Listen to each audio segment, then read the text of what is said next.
Now, I would like to talk something about answer writing. So, for answer writing, one should always keep into mind that answer writing should be started from the very beginning of the phase of preparation, because answer writing is a skill that cannot be developed in a single day or in a week.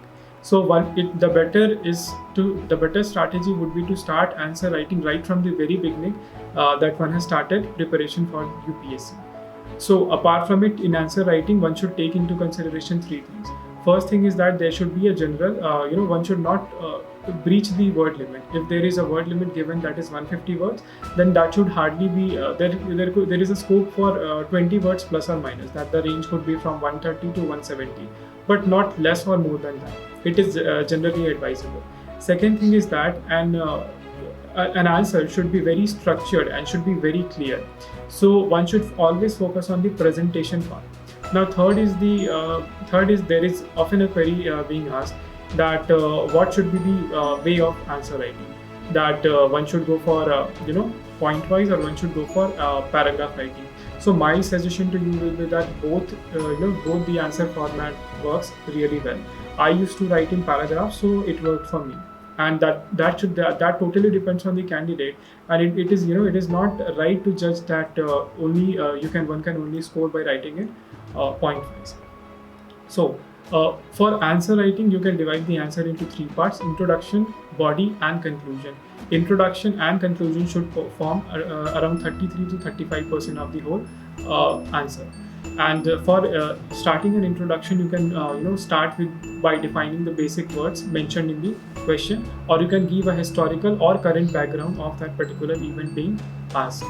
Thereafter, in body, each and every candidate knows the general answer. So apart from the general answer, what else one can do is to provide the legitimacy to answer. One can quote certain reports, one can write certain data.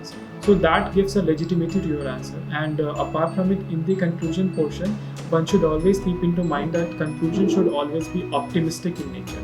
And conclusion, for making that look optimistic, one can also write or quote government schemes or the Sustainable Development Goals of United Nations, or any other people's-based movement. For example, if there is any current movement around, for example, Me Too movement is going around these days.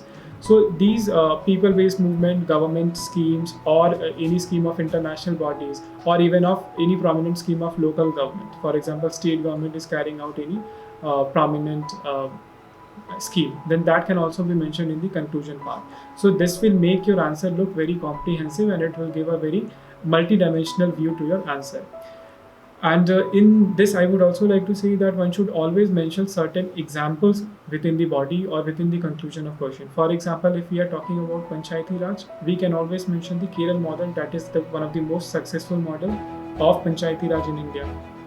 So these are the basic things that one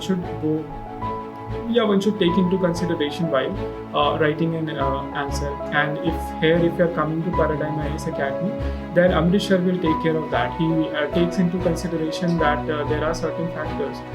For example, answer writing, especially focuses on answer writing, and answer writing is a part of the curriculum.